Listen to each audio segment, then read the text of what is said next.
여러분 부자 되고 있으시죠? 부자 되는 강입니다. 자, 오늘 드디어 세입자 한 분 또 들어오셨습니다. 자, 한 분 들어오셨던 그분 월세금 같은 경우가 345 정도였는데, 자, 그 물건 같은 경우 수익률로 대입해 보다 보니 깜짝 놀라죠. 37%가 넘었기 때문이에요. 37%예요. 늘 말씀드리지 않겠습니까? 같은 오피스텔이라고 하더라도 10%도 안 나오는 분들이 거의 대부분이고, 10% 넘는다고 하게 되면 크다라고 생각해서 만족하시는 그 집 소유주들이 거의 대부분이십니다. 그럼에도 불구하고 저 같은 경우는 25% 최소로 잡고 들어가죠.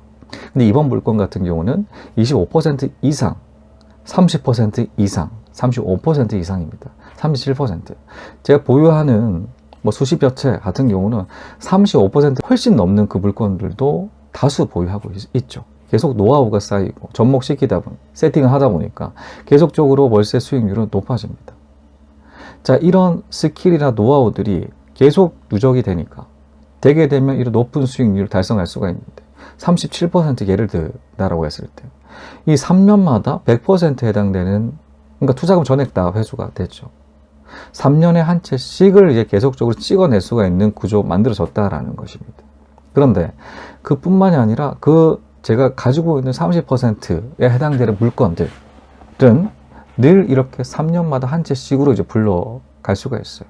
3년마다 한 채씩 계속 무한대로 늘어날 수 있지 않겠습니까?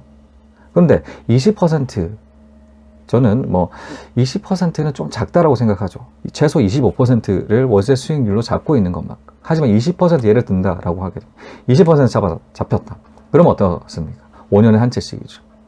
그러니까 5년에 한 채씩, 4년에 한 채씩, 3년에 한 채씩 계속 이렇게 포트폴리오는 다양해집니다. 계속 늘어나는 계획이라든가 그런 것들은 쭉 가는 거죠. 높은 수익률의 큰 장점이다라는 것입니다. 사실 이번 물건 같은 경우는 좀 늦게 빼도 됐어요. 왜 그러냐면 5월 한 5일 정도까지 월세 기간이 있었던 물건이 지금 3월 말이거든요. 3월 말에 계약을 체결했는데 한 달 반 정도는 남아있는 물건이라서 계속적으로 봐주는 중에 있었지만 계약 기간은 좀 남아있는 상태라 가지고 좀 그렇게 빨리 뺄 필요는 없었죠. 그럼에도 불구하고 빨리 빼졌습니다.